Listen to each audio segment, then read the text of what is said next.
आशा है कि सेहत से भरपूर हैं और बहुत खुश और प्रसन्न हैं। हालांकि प्रसन्नता की परिभाषा सबके लिए अलग अलग होती है।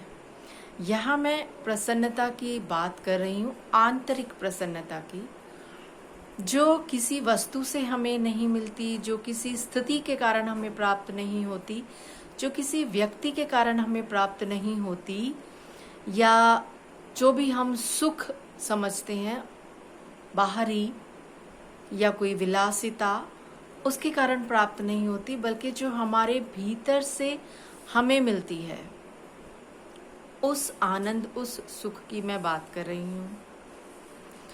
तो ऐसी बात अगर जब सब लोगों के सामने की जाती है, कभी कभी ऐसा देखा गया है कि लोग कहते हैं कि ये तो बेकार की बात है, फालतू बात है, और अभी ये कहेंगे कि मेडिटेशन करो, आंखें बंद कर लो। क्या मिलता है आंखें बंद करने से? बस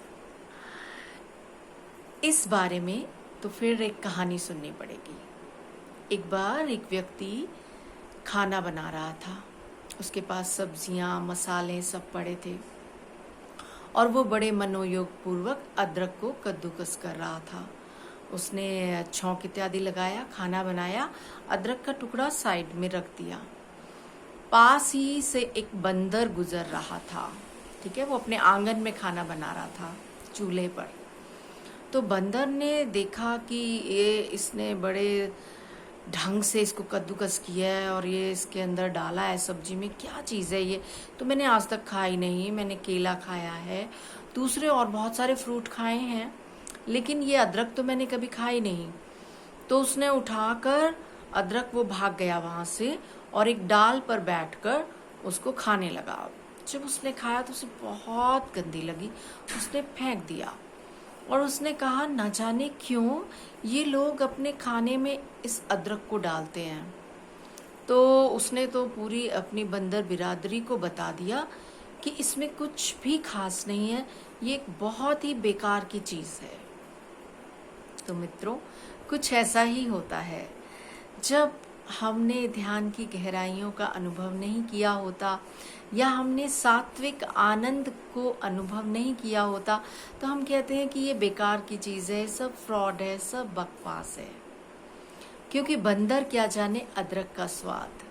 बंदर तो उसको उठाएगा और एक केले की तरह पूरा मुंह में खाना चाहेगा, लेकिन उसको सही ढंग से किस तरह से इस्तेमाल करना है, ये तो एक पाक कला विशेषज्ञ ही बता पाता है।